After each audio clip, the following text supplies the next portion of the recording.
नमस्कार शेतकरी बांधवांनो, M T all T V या यूट्यूब चॅनलवरती तुमचं पुन्हा एकदा स्वागत आहे।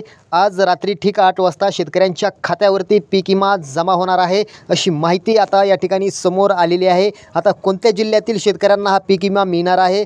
खरीप 2023चा 75% पीक विमा शेतकऱ्यांच्या खात्यावरती आज रात्री 8 वाजल्यापासून शेतकऱ्यांच्या थेट खात्यावरती जमा होणार आहे अशी माहिती राज्याचे कृषी मंत्री माणिकराव कोकाटे यांनी दिलेली आहे। आज ते लाईव्ह बोलत होते, त्यामुळे राज्यातील शेतकऱ्यांना मोठा दिलासा मिळाला आहे। शेतकरी बांधवांनो, आपण पाहिलंच असेल की दिवाळीमध्ये खरीप 2023 मध्ये शेतकऱ्यांना 25% अग्रिम देण्यात आला, मात्र त्यानंतर शेतकऱ्यांना 75% रक्कम देण्यात आलेली नाहीये। मात्र आता शेतकऱ्यांना थेट आज रात्री 8 वाजल्यापासून शेतकऱ्यांच्या खात्यावरती 75% रक्कम म्हणजेच पीक विमा जमा होणार आहे अशी माहिती राज्याचे कृषी मंत्री माणिकराव कोकाटे यांनी दिलेली आहे।